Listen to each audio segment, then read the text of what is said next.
Welcome back, everybody. I'm really excited for this deep dive. Me too. Yeah, we're going to be looking at something that you might not think is very interesting. Oh. But I promise it is, and that is academic publishing. It is exciting stuff. It is. Yeah. And in particular, we're going to be looking at how these elite journals in higher education research. Right. You know, the ones everyone wants to get published in. The top journals. Yes, exactly. Names. How do they shape the entire field of higher education research? Yeah, how this prestige economy really drives a lot of the research agenda. Yeah, and we're going to be doing this using a really cool research article called The Prestige Economy of Higher Education Journals, a Quantitative Approach. Great title. Isn't it a great title? Yeah. So descriptive. Love it. So to kind of kick us off, Sure.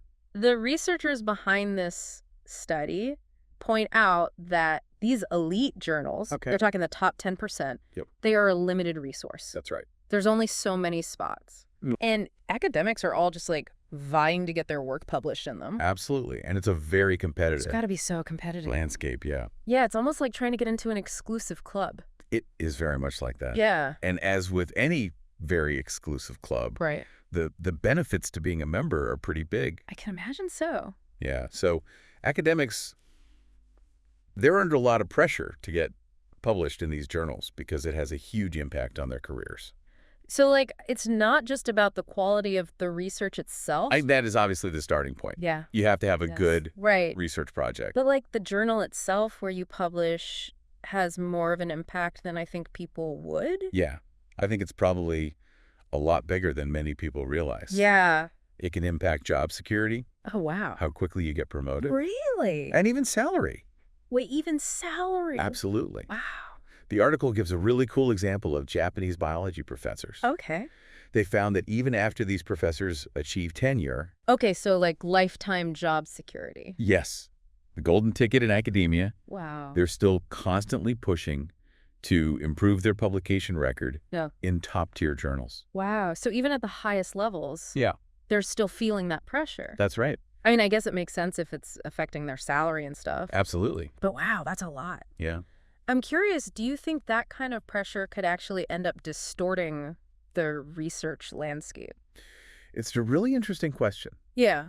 And it's something that the researchers in the article bring up. Okay. They talk about the Matthew effect. Okay, what is the Matthew effect? So the Matthew effect is the idea that articles that are published in top journals tend to get cited more often simply because of the prestige of the journal. Okay, hold on. So you're saying that like an article could get more attention just because of where it's published? Unfortunately, yes. Even if the research itself isn't Okay. A very good analogy that I've heard is like, it's kind of like a celebrity endorsement.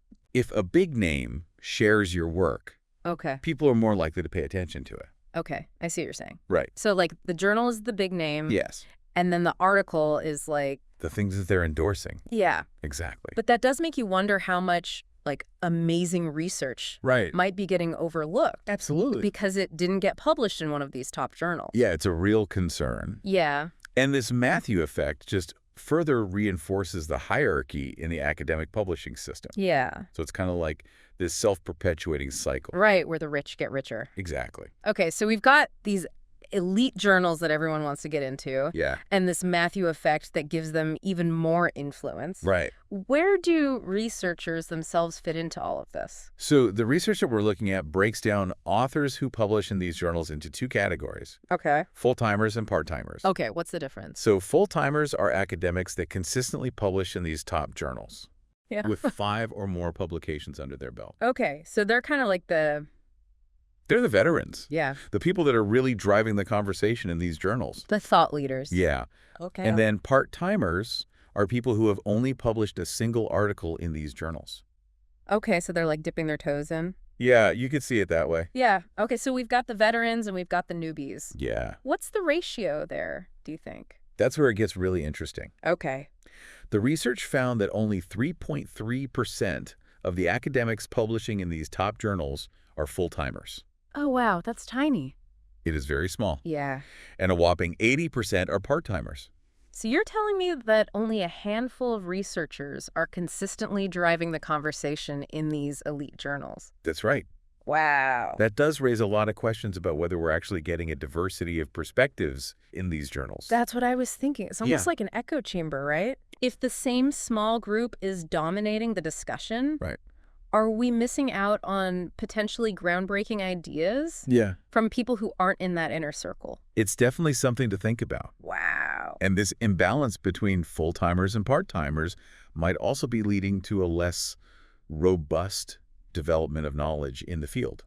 It's really interesting. Yeah. I'm curious. You know, we've established that these elite journals, Yes. they have a lot of sway. Yeah. But is this influence limited to just certain parts of the world? Well, that's where things get even more interesting. Okay, I'm ready. The research looked at the geographical distribution of authorship in these journals. Okay. And they looked at data from 1996 to 2018. A good chunk of time. Yeah. Right. And they found that a massive 74.6% of the authors came from Anglo-Saxon countries. So like U.S.? UK. Australia? Yeah. Kind of. So it is a lot of yeah, Anglo-Saxon world dominant. Yeah.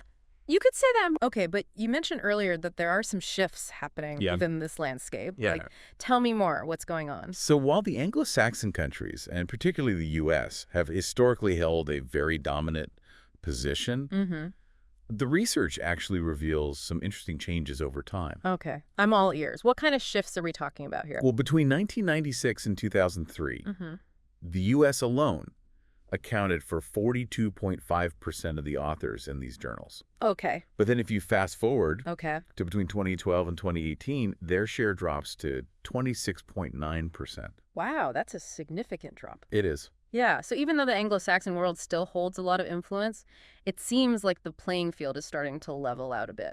Yeah, that's a good way to put it. Yeah, that's really interesting. Yeah. So as the U.S.'s dominance is declining, what's happening are other regions stepping up. Absolutely. Okay. The research highlights that Continental Europe almost doubled Wow. its share of authorship. During that same time period. Yeah. Wow. So it's not just a shift away from the U.S., right, but also a rise in other regions globally. Yeah. That's really cool. Yeah. Are there any other areas that are making their mark?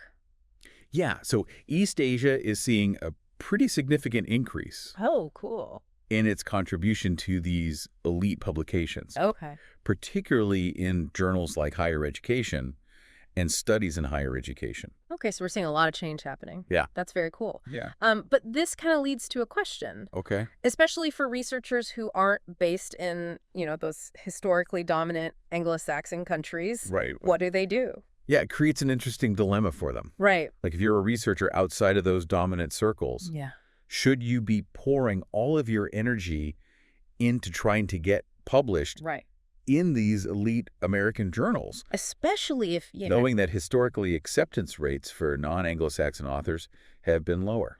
That's a tough call. Yeah. Because on the one hand, you have, the prestige and the potential career boost. Yeah. But on the other hand, it's so much effort. Right. If the odds are stacked against you. Yeah, how do you even navigate that landscape? Yeah. And to understand all of that, I think it helps to actually look at how the researchers behind this study approach their investigation. Okay, let's dive into their methods a little bit. How did they gather all of this data? So they used this massive database called Scopus. Scopus, what is that? So Scopus, it's like a massive library of peer-reviewed journal articles and other scholarly publications. It's a massive trove of academic data. Oh, wow. Yeah. So they cast a wide net to capture all of this research on higher education. Yeah, so they specifically looked for journals that had higher education or tertiary education in the title. And this narrowed it down to 41 core journals. Oh, wow. And they considered these journals to be the most representative of higher education research globally. Okay, so they started broad and then narrowed it down. Yeah, exactly. Justin. And then did they analyze all 41 of those journals in detail? They didn't. Okay. They focused their analysis on 6 journals. 6. Okay. Higher education studies in higher education research and development, the Journal of Higher Education Research and Higher Education, and the Review of Higher Education. Okay, so those are the real heavy hitters. Everyone in the field These are the ones. wants to publish there. Yeah. Wow. The big names. Okay, so how did they measure the influence of these journals? They used something called the Herfindahl-Hirschman Index. Oh my gosh. Or HHI. Okay, HHI. Yeah. A little bit easier. A little easier to say. Okay. And it's a way to gauge how concentrated something is. Okay. So in this case, how concentrated the citations are within a group of journals. So like if the HHI is high For those 6 journals, it means they're receiving a lot of citations. Exactly. Okay. And it's interesting because while those 6 journals, are still considered the elite, their share of citations has actually decreased over the past 25 years. Oh, wow. Yeah. That's interesting. Yeah, and the HHI actually shows that the higher education research community is becoming a little less concentrated. Interesting. Which suggests that maybe the grip of those top journals is loosening. Oh, that's good. A little bit, yeah. Yeah. So while those 6 are still influential, right. it seems like people are looking beyond them. Researchers are starting to cite a wider range of publications. Awesome. Which is good. Good. For the field. Yeah. Yeah, and to really understand the dynamics within this community of researchers, the article breaks down authors into those 2 categories we discussed earlier, the full-timers and the part-timers. Right. So the full-timers are the ones who are consistently publishing in these journals. Yeah. And then the part-timers only have that single publication. Right. Do you think there's like a fundamental difference between these 2 groups beyond just the number of publications? Well, I think it's likely that full-timers are more embedded in the world of higher education research. Yeah, they're really in the thick of it. Yeah. Yeah. They're the ones that are really actively shaping the conversation and pushing the field forward. So they're like the thought leaders. You could say that. They're setting the research agenda. Absolutely. What about the part-timers, though? Yeah. Like, do they bring something different to the table? I think they definitely do. Yeah. Because part-timers might be practitioners. Oh, okay. Working in higher ed. So they're actually like administrators. boots on the ground? Exactly. Wow. They're researchers from other fields that occasionally delve into higher education topics. Okay. So they're bringing real-world experience and insights from other disciplines. Yeah. So there's some really interesting cross-pollination. Yeah, that's really cool. Of ideas. Yeah, so both are important to have. Yeah. That's really neat. Yeah, and their contributions are really valuable, even if they aren't publishing in these journals as frequently as the full-timers. Yeah, we've talked a lot about, the dominance of English language journals in this field. Right. How do you think that focus on English impacts, like, the global research landscape? It's a really important issue. Yeah. And one that the article acknowledges. Okay. They say that limiting the analysis to English language journals does create a potential blind spot. So, like, we could be missing out on research happening in other languages. Exactly. Yeah. And it really highlights a need for broader studies that take into account the full range of languages used in higher ed research. Yeah, it's like we're only seeing a small slice of the conversation if we limit ourselves to English. Yeah. And this kind of brings us back to that dilemma that researchers face who aren't working in English. Absolutely. Like, is it even worth it to try to get published in these elite English language journals? Right. Especially when, acceptance rates for non-Anglo-Saxon authors might be lower. It's a really tough decision. Yeah. And there's not an easy answer. Right. But the research does raise some interesting questions about how we even define elite. That's a good point. And whether our current system for evaluating research is inclusive and representative of the global academic community. It seems like this research has uncovered some real challenges. Yeah. Within the world of academic publishing. Right. Definitely. But, it's important to remember that the authors of this article are really focused on journal articles. Right.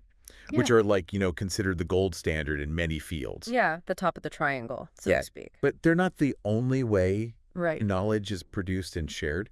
Absolutely not.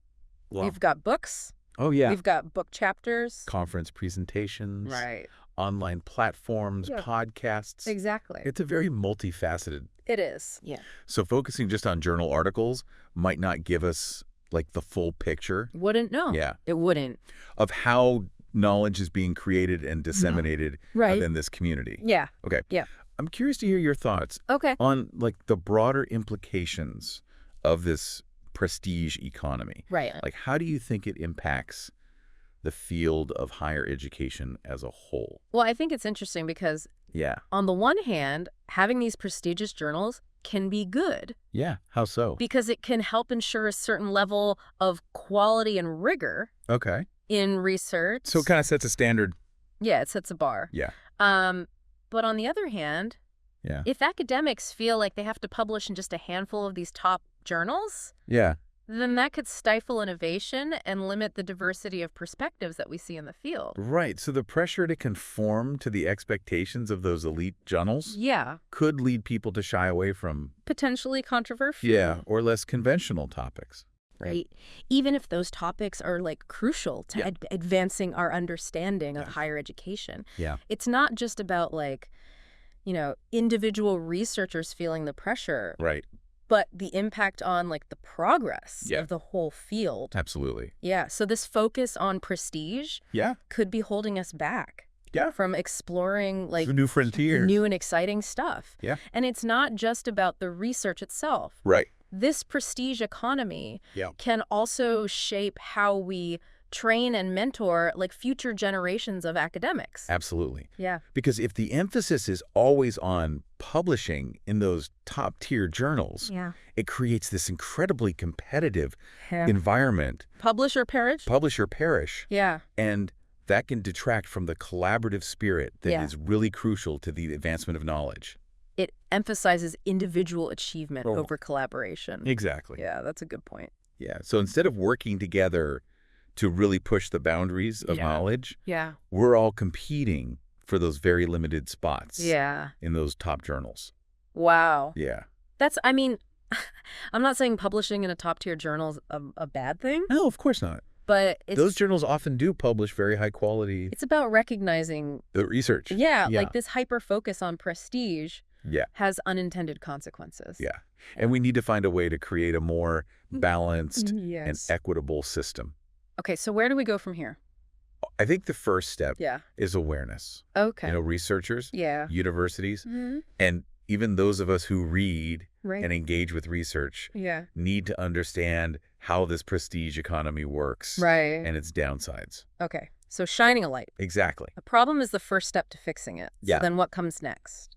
Well, I think we need to start exploring different ways to evaluate research. Maybe it's time to move beyond simply counting publications in those elite journals and look at a broader range of factors. So like what are some of those factors? Well, I think we could look at things like how the research influences policy or practice.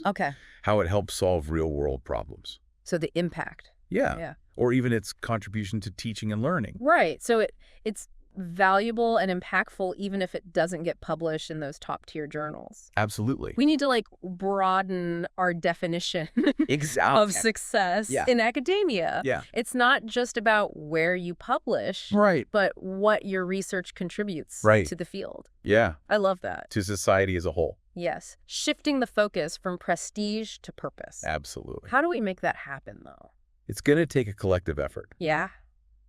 I think we need researchers to embrace this shift in perspective. But we also need universities and funding agencies to change how they incentivize and reward research. Yeah, so instead of just chasing publications in those journals, we need to encourage people to pursue research that truly matters. Absolutely. That addresses real-world problems and pushes the boundaries of knowledge. Yes. Wow. Yeah. We've also talked about the language barrier. Right. And the dominance of those English language journals. Right. What can we do to make the system more inclusive for researchers who aren't working in English? That's a really crucial piece of the puzzle. Yeah. I think we need to support the development of high-quality journals in languages other than English. Yeah, so that there are other outlets. Right. Yeah. And we need to make sure that the peer review process... Okay, so the system where experts evaluate the research before it's published? Exactly. Okay. Is inclusive and takes into account this diverse linguistic landscape of the academic world. It's about creating a system where valuable research is recognized and shared no matter what language it's in. Yeah, absolutely. Yeah, that's great. We need to make sure that language isn't a barrier to the advancement of knowledge. I love that. Yeah. Wow. I feel like this conversation has really given us a lot to think about. It has. We've explored the world of academic publishing, uncovered the power dynamics of this prestige economy, and even discussed some potential solutions to create a more equitable system. Yeah. It's really cool. It's a great conversation starter. It is a great conversation starter. So where do we go from here? That's a great question. Like, what are some potential solutions or steps in the right direction to actually create a more balanced and inclusive ecosystem for academic publishing? That's the big question. It is a big question. Yeah. It seems like a daunting task. It does. Like, where do we even begin to tackle a problem like this? Well, I think the first step is awareness. Researchers, universities, and even those of us who read and engage with research need to understand how this prestige economy works and its potential downsides. So shining a light on the problem is the first step towards fixing it. Exactly. What comes next? I think we need to start exploring different ways to evaluate research. Maybe it's time to move beyond just counting publications in those elite journals and start looking at a broader range of factors. So a more holistic approach that takes into account the real-world impact of the research. Exactly. We could look at things like how the research influences policy or practice, how it helps solve real-world problems, or even its contribution to teaching and learning. It's about recognizing that knowledge can be valuable and impactful, even if it doesn't get published in those top-tier journals. Absolutely. We need to broaden our definition of success in academia. It shouldn't just be about where you publish, but about the actual contribution your research makes to the field and to society as a whole. I love that idea, shifting the focus from prestige to purpose. But how do we actually make that happen? It seems like a pretty ingrained system. It'll definitely take a collective effort. Mm-hmm. We need researchers to embrace this shift in perspective, but we also need universities and funding agencies to change the way they incentivize and reward research. So instead of just chasing publications in prestigious journals, we need to encourage academics to pursue research that truly matters, research that addresses real-world problems and pushes the boundaries of knowledge in meaningful ways. That's the goal. We need to foster an environment where diverse voices and perspectives are valued and where the pursuit of knowledge is driven by a genuine desire to make a difference. We've also talked about the language barrier and the dominance of English language journals. What can we do to make the system more inclusive for researchers who aren't working in English? That's a crucial piece of the puzzle. Mm. I think we need to support the development of high-quality journals in languages other than English. And we need to ensure that the peer review process, the system where other experts evaluate research before it gets published, is more inclusive and takes into account the diverse linguistic landscape of the academic world. It's about creating a system where valuable research can be recognized and shared no matter what language it's in. Exactly. We need to make sure that language isn't a barrier to the advancement of knowledge. I think that's a crucial point. This research does a fantastic job of pulling back the curtain on the world of academic publishing and prompting us to think critically about how the system operates and its impact on higher education as a whole. It's a great conversation starter. So where do we go from here? What are some potential solutions or steps in the right direction to create a more balanced and inclusive ecosystem for academic publishing? Well, I think it starts with us. Okay. We need to be looking for those interesting research projects that are out there that might not be getting the attention that they deserve. So actively seeking out research that's maybe not published in these top journals. Exactly. Yeah. And, I think supporting those researchers who are doing that work. So amplifying their voices. Exactly. Yeah. Attending their presentations, yeah, citing their work. Sharing it on social media. Absolutely. Okay. All of those things. Yeah, little things can make a difference. Yeah, and I think another thing that we can do is really think critically about the research that we're reading and engaging with. Okay. Don't just take something at face value because it's published in a big name journal. Yeah. Really think about the methods, the conclusions, the potential biases. Really critically evaluate it. Absolutely. Okay. Yeah, because I think that's how we start to break down this idea that only research published in a small number of journals is worth paying attention to. It's about democratizing knowledge in a way. Yeah. Mm. Yeah. Oh. Exactly. I like that. I think it's also important to remember Yeah. that knowledge creation is a collaborative process. Yes. And I think we need to find ways to support and encourage more collaboration. So what does that look like?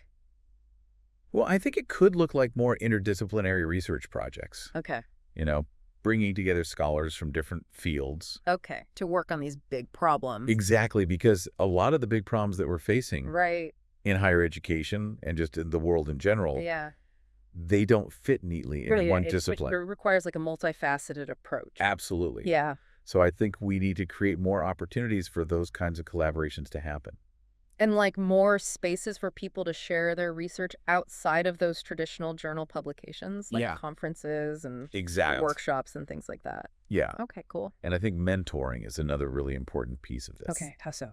Well, I think senior scholars need to mentor junior scholars. Okay. Not just to publish in those top-tier journals. Okay. But to pursue research that's meaningful to them. Okay. And to make a real difference. That's great. Yeah. So it's kind of like rethinking those traditional notions of success. Yes. Yeah. Okay. I really like that. Yeah. Is there anything else we can do? I mean, there's so much that we can do. Right. I think this is really just the tip of the iceberg. Yeah, the beginning of the conversation. Exactly. Yeah. But I think it's an important conversation to have. Absolutely. This research has really, like, uncovered some important truths about academic publishing, and it's prompted us to think critically about how we can make this system better. It has, yeah. Yeah. So I'll leave you with one final thought. Okay, I'm ready. If the dominance of a select few journals is shaping the direction of research in higher education, are we missing out on crucial areas of inquiry simply because they don't align with what's considered prestigious? Ooh, that's a good one. Yeah. I'm going to be thinking about that one. Food for thought. It is food for thought, and it really challenges us to think critically about our own assumptions and, be open to exploring knowledge that might exist outside of those traditional channels. Exactly.